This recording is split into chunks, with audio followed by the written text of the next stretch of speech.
हम लोगों ने निर्णय लिया है कि जितनी जीविका सीएम दीदियां हैं यानी कम्युनिटी मोबिलाइजर्स हैं, उन सभी सीएम दीदियों को स्थायी कर उन्हें सरकारी कर्मचारी का दर्जा देकर उनके वेतन को 30,000 प्रति माह हम लोग करेंगे।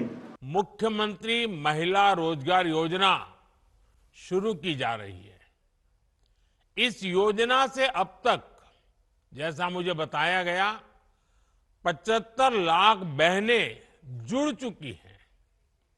अभी एक साथ इन सभी 75 लाख बहनों के बैंक अकाउंट में 10-10 हजार रुपए भेजे गए हैं। बिहार विधानसभा चुनाव में महिला वोट बैंक को लुभाने के लिए एनडीए और महागठबंधन के बीच जबरदस्त होड़ देखने को मिल रही है। दोनों ओर से महिलाओं को अपने पक्ष में लामबंद करने के लिए कई योजनाओं और वादों की जैसे झड़ी लगा दी गई है। एक तरफ जहां एनडीए ने पहले ही 10,000 देने का न सिर्फ वादा कर दिया, बल्कि दावा तो यहां तक किया जा रहा है कि अब तक 1 करोड़ से ज्यादा महिलाओं के खाते में 10,000 रुपए ट्रांसफर किए जा चुके हैं। नीतीश कुमार के नेतृत्व वाली एनडीए सरकार ने चुनाव से पहले आंगनबाड़ी सेविकाओं और रसोइयों का मानदेय भी बढ़ा दिया है। वहीं दूसरी तरफ तेजस्वी ने भी बुधवार को बड़ा ऐलान करते हुए कहा कि जीविका दीदियों को स्थायी कर उन्हें सरकारी कर्मचारी का दर्जा देकर उनके वेतन को 30,000 प्रति माह किया जाएगा।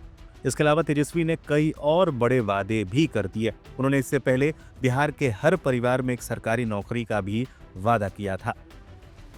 हम लोगों ने निर्णय लिया है कि जितनी जीविका सीएम दीदियां हैं यानी कम्युनिटी मोबिलाइजर्स हैं, उन सभी सीएम दीदियों को स्थायी कर उन्हें सरकारी कर्मचारी का दर्जा देकर उनके वेतन को 30,000 प्रति माह हम लोग करेंगे।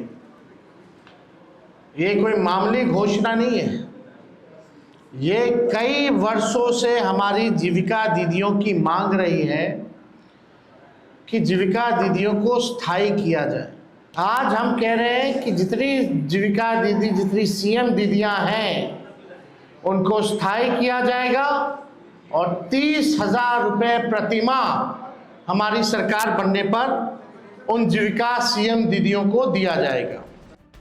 महिलाओं को लेकर वादे तो खूब किए गए हैं, लेकिन जहां बात हिस्सेदारी की आती है तो सभी पार्टियों का रुख वही पुराना नजर आता है। टिकट बंटवारे में महिला उम्मीदवारों को दी गई हिस्सेदारी ने फिर से सवाल खड़े कर दिए हैं।